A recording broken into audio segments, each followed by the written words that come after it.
하겠습니다.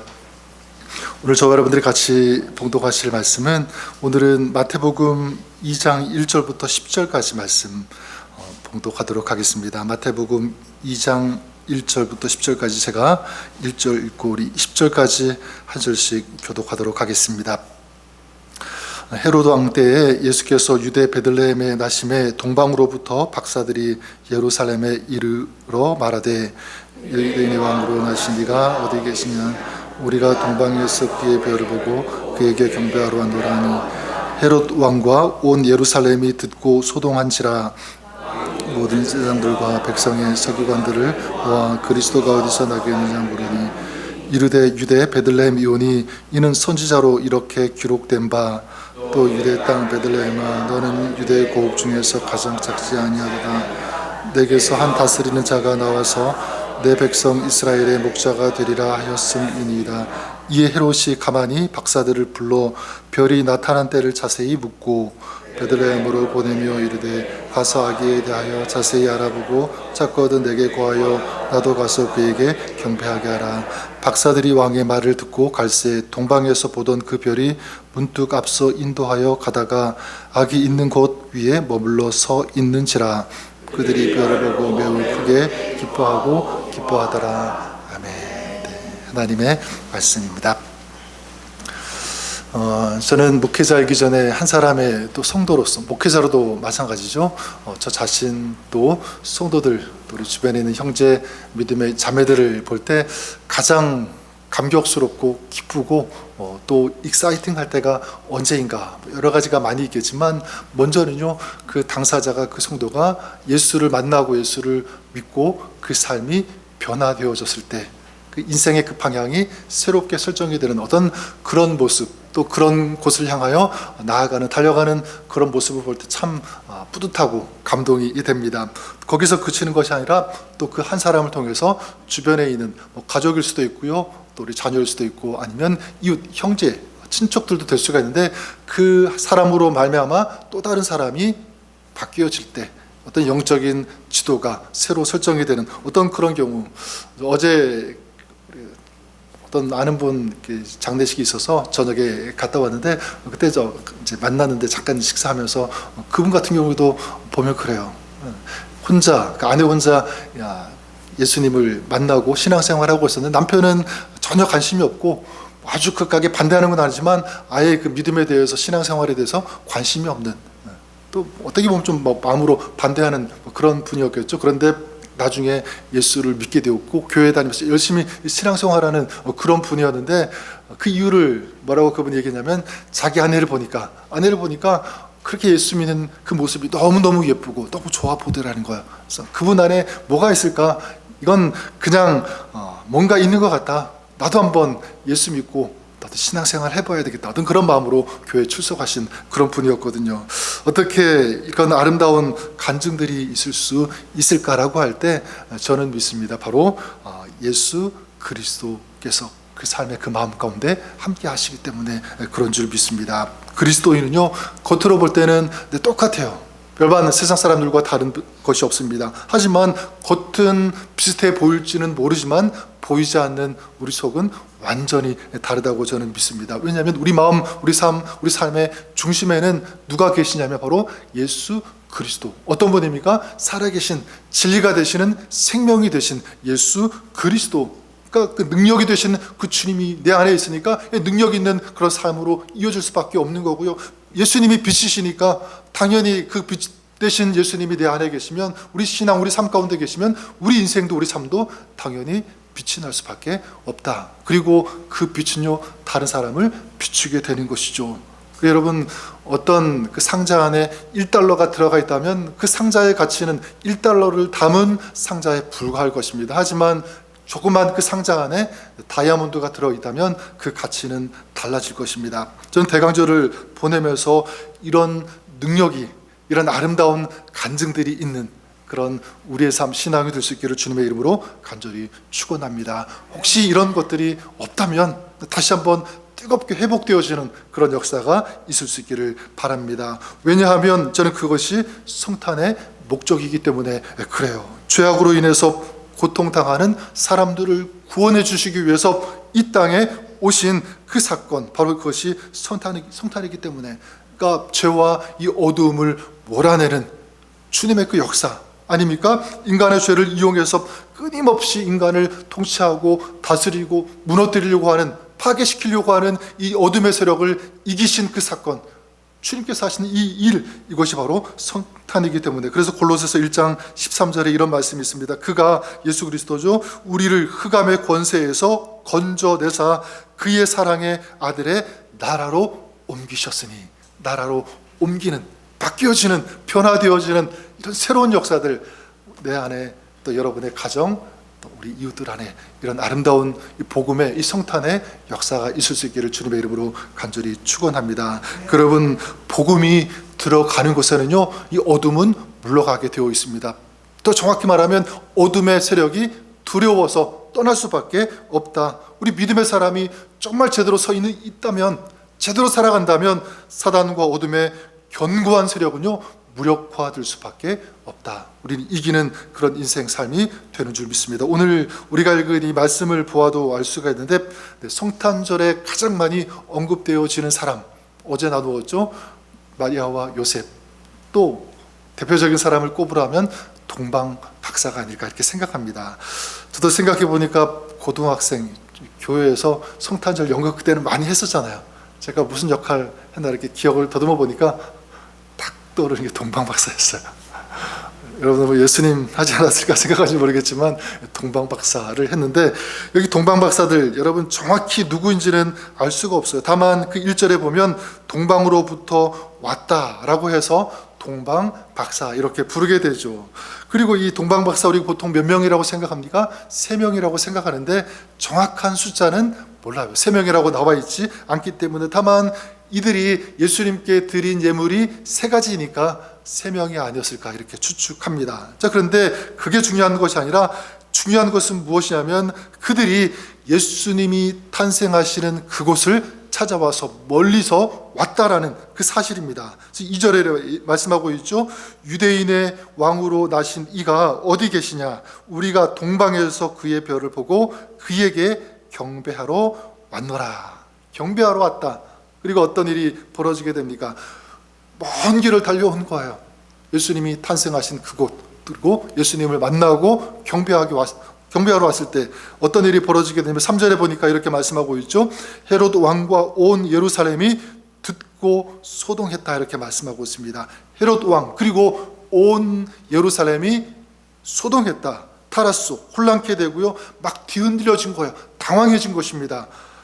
그러니까 이 헤롯 왕, 예루살렘은 유대인의 왕이 태어나셨다는 이 소식을 듣고 막 요동하기 시작한 것이요. 저는 이것이 영적으로 사단의 세력이 흔들린 것이다 라고 봅니다. 왜냐하면 어둠과 사망의 진을 무너뜨리기 위해서 예수님께서 이 땅에 육신의 몸을 입고 오셨기 때문에 그랬습니다. 그러니까 예수님이 오신 그 소식이 들려지니까 사람들만 들은 것이 아니라 이 어둠의 세력들이 들었겠죠. 그러니까 당황한 것입니다. 그러니까 이 성탄은 무엇이냐면 단순히 예수님께서 이 땅에 태어나셨다라고 하는 하나의 이벤트가 아니라 무엇이냐면 성탄절의 이 사건은요, 주님의 이 오심은 어둠의 세력을 뒤흔드는, 당황스럽게 하는, 무력화시키는 아주 혁명과 같은 영적인 그런 사건이 바로 성탄이라고 믿습니다. 저는 여러분이 가는 곳에 이런 놀라운 역사가 일어날 수 있기를 주님의 이름으로 간절히 축원합니다. 아니, 당연히 저는 일어나야 된다고 생각해요.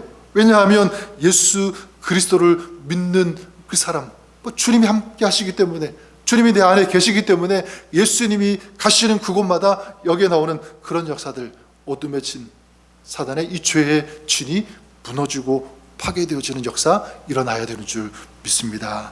그래서 여러분, 나를 통해서, 또 여러분 먼저도 마찬가지죠. 살아갈 힘이 없었는데 예수님 때문에 다시 살아갈 힘이 생기는 거죠.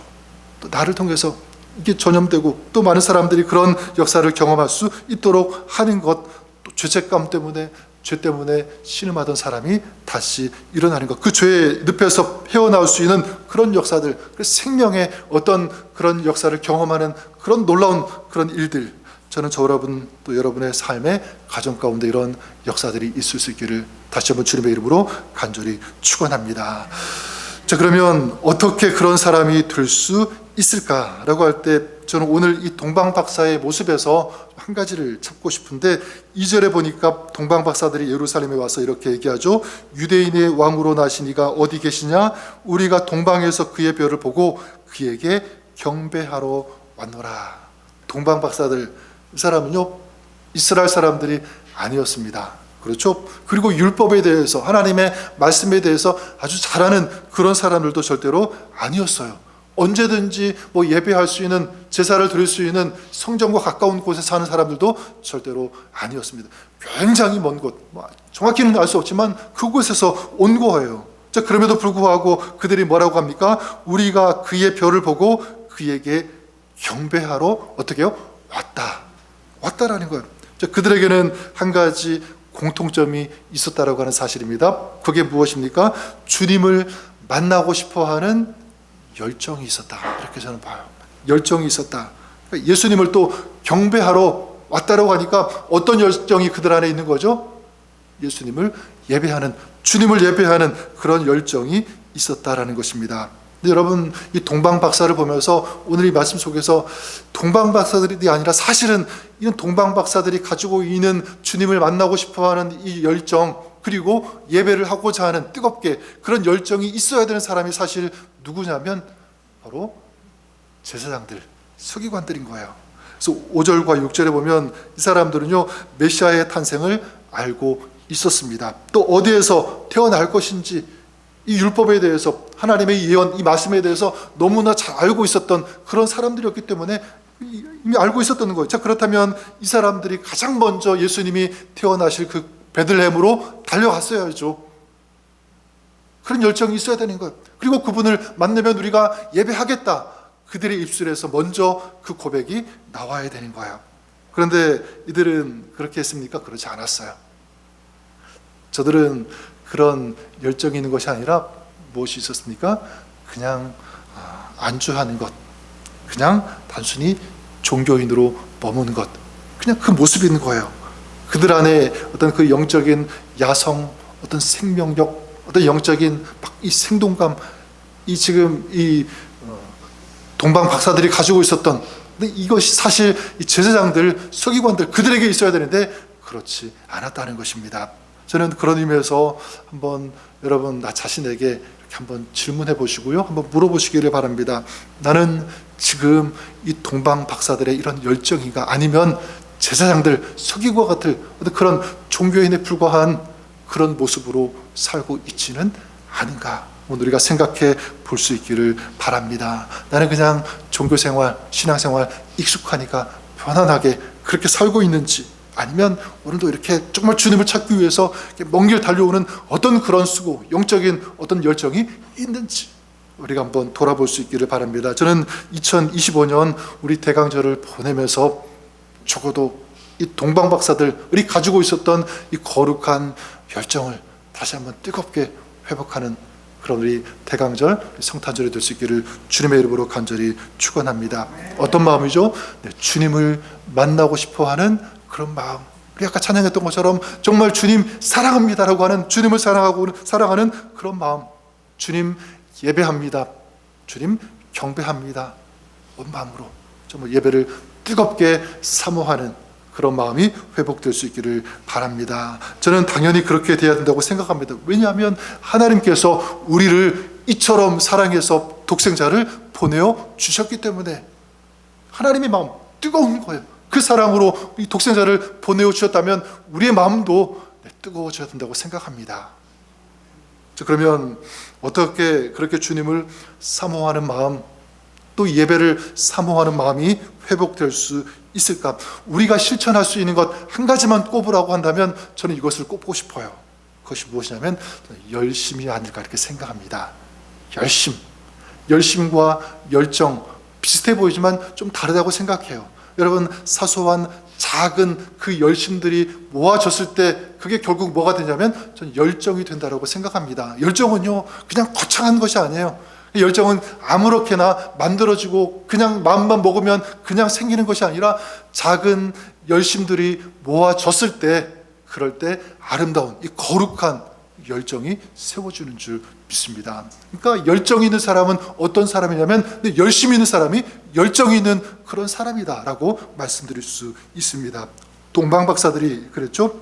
그들은 어떻게 합니까? 예수님을 만나기 위해서 이 열심히 있었던 거예요. 어떻게 해요?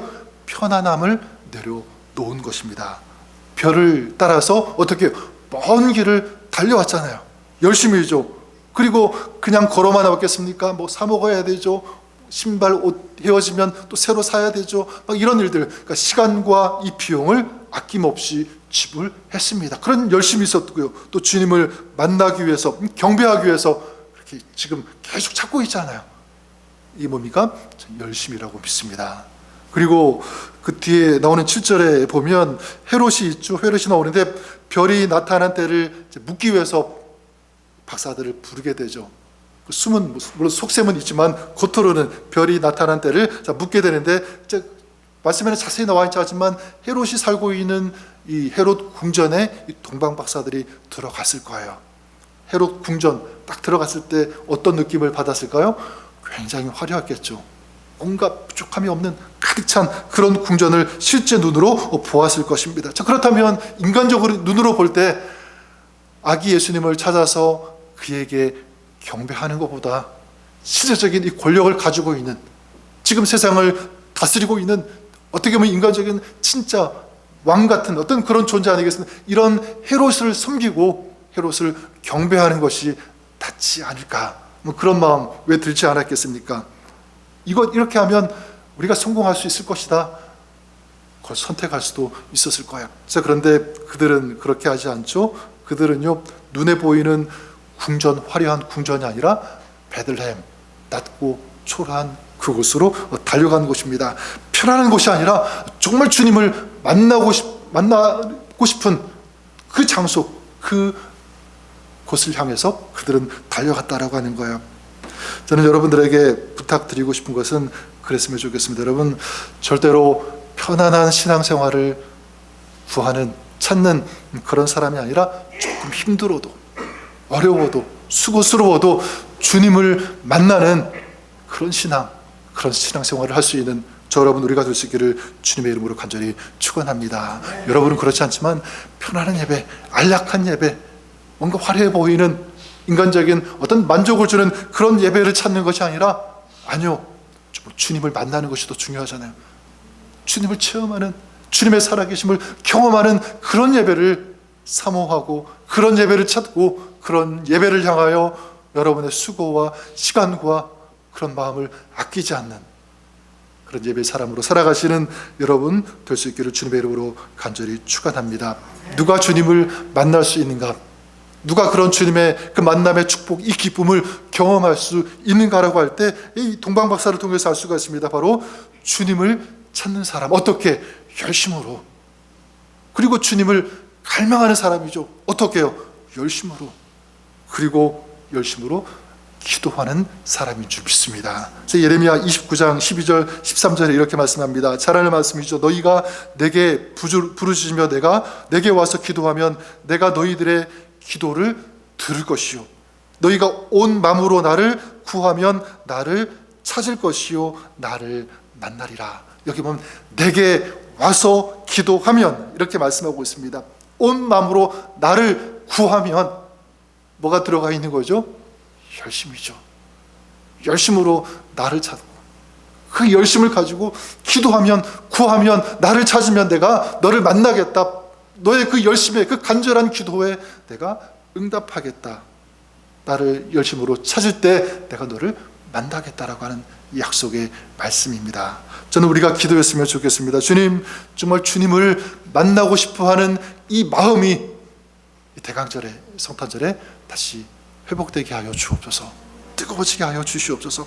하나님, 그냥 종교적인, 그냥 습관적인 익숙한 그런 예배가 아니라 정말 다시 한번 살아계신 주님, 우리를 위해 이 땅에 오신 그 주님을 뜨겁게 만나는 그런 예배가 내 안에, 내 마음 안에, 우리 신앙 가운데 회복되어지게 하여 주옵소서. 이 열심으로 살아가는, 이 열심이 열정이 되어서 거룩한 열정으로 정말 평생 주님 오시는 그날까지 신앙생활하며 달려가는 그런 저희들 되게 하여 주옵소서. 그것이 우리의 간절한 기도가 되었으면 좋겠고요. 우리 성탄절을 맞이하면서 동방 박사들이 가지고 있었던 이런 거룩한 열정과 열심이 회복되어지는 그 열정의 사람으로 살아가시는 우리 2025년 대강절 성탄절 될 수 있기를 우리 주님의 이름으로 간절히 축원합니다. 한번 기도하겠습니다. 하나님 아버지, 이방인이면서 또 이름도 나오지 않은 그런 동방 박사들, 그들이 보여주었던 주님을 향한 열심과 열망, 이 열정이 하나님, 우리가 예수를 믿고 예수 그리스도가 이미 내 안에 계시는데 그렇게 살지 못하고 있는 우리 모습을 돌아보면서 다시 회복하기를 소망하며 결단하는 그런 저희들, 그런 시간, 우리 대강절 특세가 되어지기를 간절히 소망합니다. 하나님, 주님을 향한 이 거룩한 열정 우리도 회복하게 하여 주옵소서. 우리의 자녀들, 우리의 가족과 가정, 우리 교회 공동체 모든 성도들, 형제 자매들 안에 이 열심이, 열정이 뜨겁게 다시 살아나게 하여 주옵소서. 예수님의 이름으로 기도드립니다. 아멘. 이 찬양 우리 마지막